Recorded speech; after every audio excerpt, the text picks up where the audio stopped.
Et bonjour à tous, on a une vidéo qui a l'air très intéressante d'environ 9 minutes sur Judas. Je ne sais pas si vous vous rappelez de ce jeu, on en a déjà parlé quelques fois parce que c'est fait par les créateurs d'origine de BioShock. BioShock, c'est une série de jeux que j'aime énormément, j'ai adoré BioShock Infinite. Je vous recommande à faire si vous ne l'avez jamais fait. En tout cas, il va y avoir d'autres BioShock, mais dans le même style, vraiment pas de graphique, etc. Enfin, on retrouve vraiment l'ADN de BioShock, c'est dans Judas. Et du coup, c'est un jeu que j'attends énormément. C'est un jeu indépendant, mais qui a quand même de grandes ambitions. On a ici donc une vidéo de The Game Awards et l'ambiance qui a l'air vraiment dingue. Vraiment, c'est un des jeux que je surveille le plus. Et que j'attends le plus. Bon, parenthèse, si vous voyez ma tête à ce moment-là avec cette parenthèse précisément, c'est que j'ai réussi à utiliser l'IA pour vous donner accès à des sous-titres, parce que la vidéo, mine de rien, c'est assez compliqué à comprendre, il n'y a pas de sous-titres non plus en anglais, donc voilà, j'ai réussi à bidouiller un machin pour avoir une traduction, c'est vraiment pas parfait, mais au moins comme ça vous allez comprendre de quoi on parle dans cette vidéo. Si tout ce travail supplémentaire vous a fait plaisir, n'hésitez pas à balancer un petit pouce bleu, on retourne dans la vidéo, c'est parti. Sweetie, your poor hand. It doesn't have to be like this. You have this way about you. It triggers people. I don't know how to help you anymore. Why repeat the cycle when there's an easy way out? What if your favorite single-player game could be infinitely replayable with story and even characters that feel alive and active? Well, that's the concept that BioShock creator Ken Levine has been prototyping for the past decade at Ghost Story Games, and it has manifested itself in Judas. I just got back from Boston, where Ken is based. I got to play 5 hours of the game along with some other folks, and I'm really excited to sort of talk a bit about it, because when we first revealed this game at the Game Awards in 2022, it was a great trailer, and everyone said, of course, oh, it looks like BioShock in space, which is not necessarily a bad thing. I think I speak for a lot of people when I say I've really missed the BioShock franchise. The first game and Infinite are some of my favorite games of the past 2 decades. And all the things that you would expect in a BioShock game are there. There are hand powers, there's hacking, there's incredible cinematic moments, great characters, rich storyline.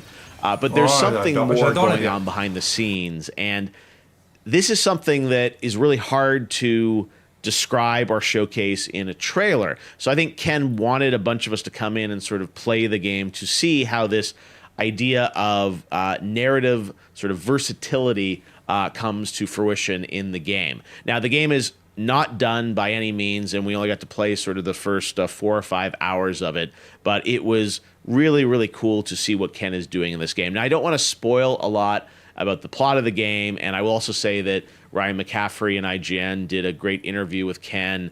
I sat in for that, and the Friends Per Second podcast with SkillUp, Lucy James, and Jake Baldino also chatted with Ken. So there's a lot of more information coming out about kind of the game and the storyline, but I wanted to sort of describe what is so cool about this concept. And for that, table stakes is that you play Judas, this character on this floating space city called the Mayflower. And as you venture through this spaceship, there are sort of 3 characters that you're going to meet and vie for your affections in many ways. Tom, played by Troy Baker, he's the sheriff character. Now I heard Nefertiti and Hope trying to turn your head back there. They can't offer you what I can. Community, fellowship, a chance to lead. Nefertiti. Your mission has failed, Tom. The flesh was not meant to survive on Proxima. Now there's still room for you in the mission, Neffy, I swear. Don't you ever call me that again.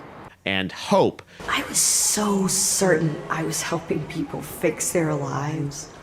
Fucking moron. Everything I thought was true was just... Honestly, now the only thing I'm looking forward to is nothingness. And when you bring me there, when I see it swimming out to me, I'll let it take me. It's the only way out. Please do this for me, Judas. Help me end this thing. And again, they all have all the characters have a relationship with Judas, your character. Again, don't want to spoil anything, but these characters effectively are sort of three factions on the ship, and they project themselves into your environment as you play through the game. And the concept here is that these characters, their narratives are all running sort of in real time at the same time as the game, and they are reacting to what you're doing as a player. So there's a non-linear mission structure to this game. There's also a roguelike element to the game. You've probably seen some of the footage of Judas reprinting herself. Again, I don't want to give too much away about that. Your soul has had critical sectors removed. You may be experiencing severe loss of memory.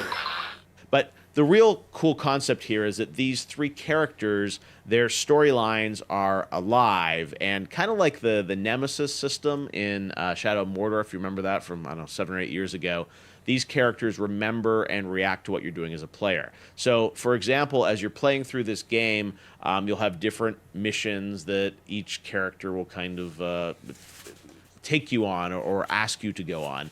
And sometimes if you decide to go on missions with one character, another character will react to that. And you kind of are, it's sort of trying to keep an equilibrium between a bunch of the characters, but then ultimately you'll probably go in one direction with one character.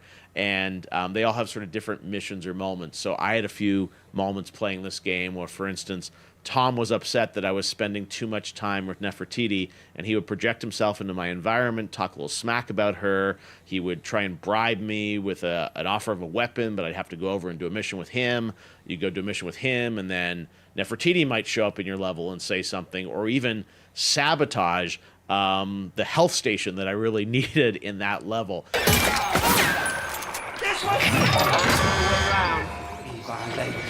Leave me with the whole And these three characters are interacting with each other and with you in this really interesting sort of matchmaking between all these different sort of narrative variables that can happen in the game. Ken has done some amazing games in his career, and of course the first BioShock had branching narratives that the ending changed based on if you harvested the little sisters or not. But this is not just a straight sort of choose your own adventure game.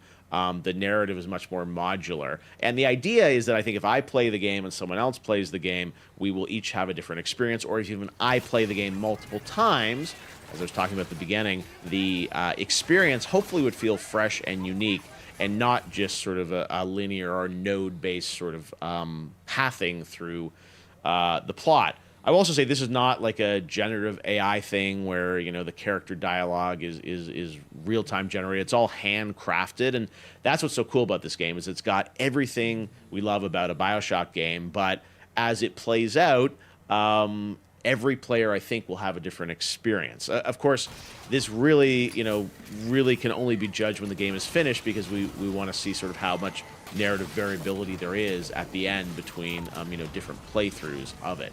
But it's a really cool concept, and I'm a big fan of single-player games. I'm very excited by Ken and the team trying to push the medium forward.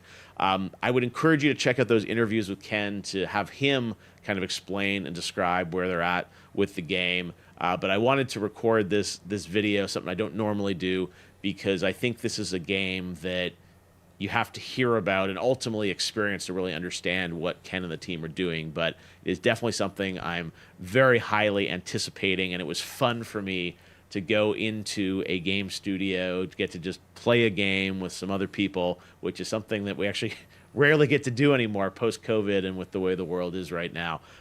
So anyways, Judas, I was honored that we got to reveal to the world a couple years ago at TGA, and it was really fun to play. So check out those interviews with Ken, and that's the Judas scoop from me. Stop squirming, fucking traitor. Hold her. I told Humpty from the start that you were a rat. But he was so good and trusting, and it was my job to protect him. But you cheated, didn't you? Going to Tom like that? You are just a rat, are you? No, you're the fucking devil! But I will honor his memory by making you pay for it. J stands for Judas, the fucking backstabber. Take her to the subway, Froggies, before the other assholes show up. What's the penalty for treason, boys? Ça a l'air vraiment sympa. Bon là, pour ceux qui parlent pas du tout anglais, ça va être un enfer cette vidéo, je crois. J'aurais peut-être dû la regarder avant, je pensais qu'on aurait plus de gameplay, moins de blabla. Je vais me démerder pour faire un truc avec l'IA, je pense. Voilà. Je vais essayer de vous faire une traduction maison. Ça donnera ce que ça donnera. Ce sera certainement pas parfait, mais au moins vous aurez une petite traduction. Voilà, on a les IA maintenant qui permettent de faire ce genre de choses. Donc je vais essayer de m'en servir ici pour vous rendre la vidéo un peu plus sympathique. N'oubliez pas bien entendu le petit abonnement, le petit pouce bleu si c'est pas déjà fait. Et je vous dis à très vite dans une prochaine vidéo. A plus, ciao.